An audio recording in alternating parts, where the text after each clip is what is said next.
ערב טוב. בחרתי לשוחח איתכם הערב כי אנחנו ברגע מכריע שיקבע איך תיראה המדינה שלנו בתקופה הקרובה.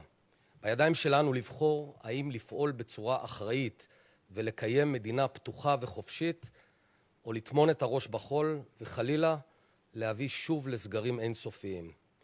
היעד שלנו ברור, לשמור על החיים ועל שגרת החיים. לקיים את הכלכלה בישראל, לפתוח את שנת הלימודים כסדרה ולשמור על בריאות הציבור. זה אפשרי.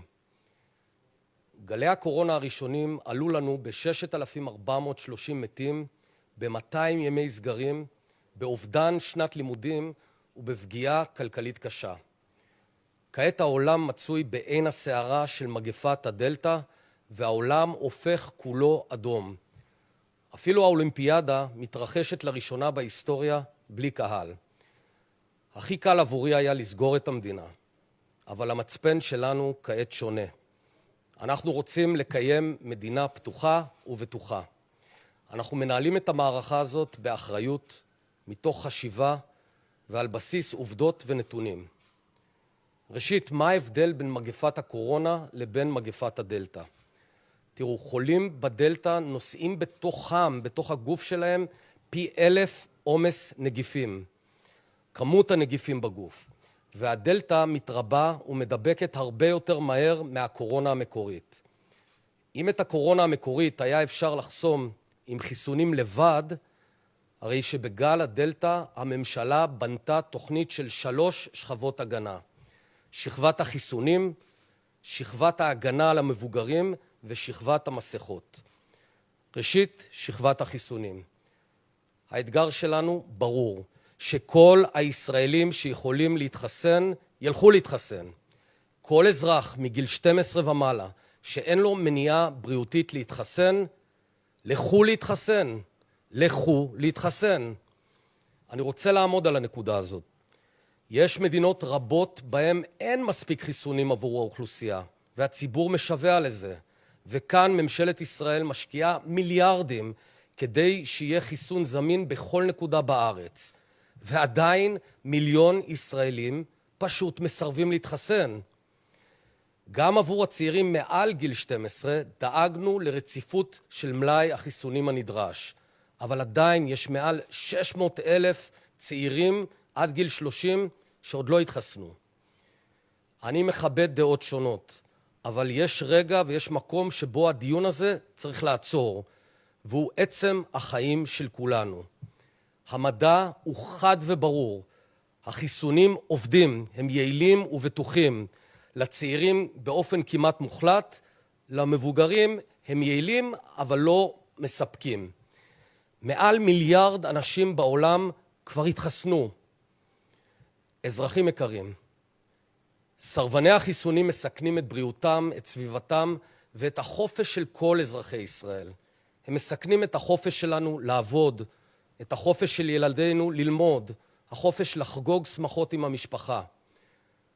סרבני החיסונים פוגעים בכולנו. כי אם כולם יתחסנו, כולם יוכלו לקיים את שגרת חייהם. אבל אם מיליון ישראלים ימשיכו לא להתחסן, זה ייאלץ את 8 מיליון האחרים בסוף להסתגר בבתים שלהם.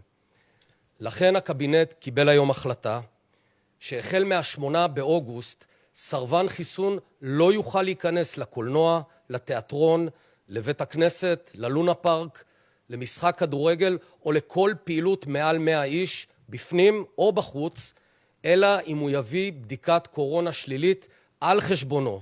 כן, הוא יישא במלוא עלות הבדיקה.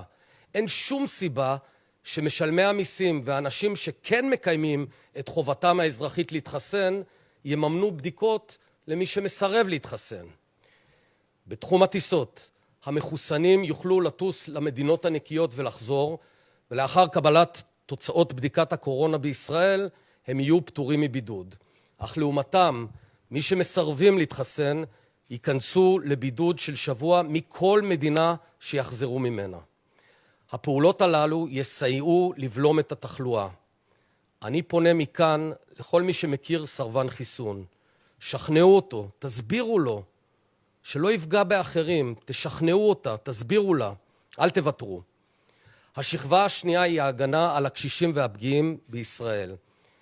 מדינת ישראל מעניקה בימים אלה את ההגנה החזקה ביותר בעולם ל-120,000 קשישים בבתי חולים גריאטריים ובבתי אבות.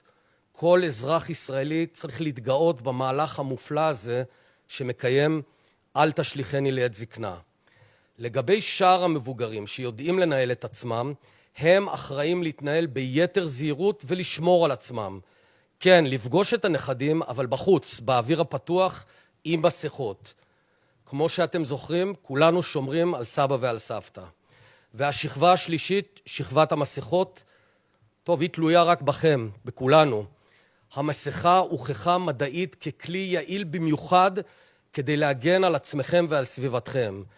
כששני אנשים עוטים מסכה עם כל העומס החיסוני הנגיפי שדיברנו, הסבירות להדבקה יורדת ב-98%. לכן על כל אזרח במדינה לעטות מסכה במקומות סגורים. זאת לא המלצה, זאת חובה חוקית. ידידיי, לסיכום, אם נתחסן, נשמור על המבוגרים ונעטה מסכות, אנחנו נתגבר על הדלתא. והשנה הקרובה תהיה שנת זינוק כלכלי, שנת שיקום ויציאה מהמשבר. היא תהיה פשוט שנה טובה. תודה רבה.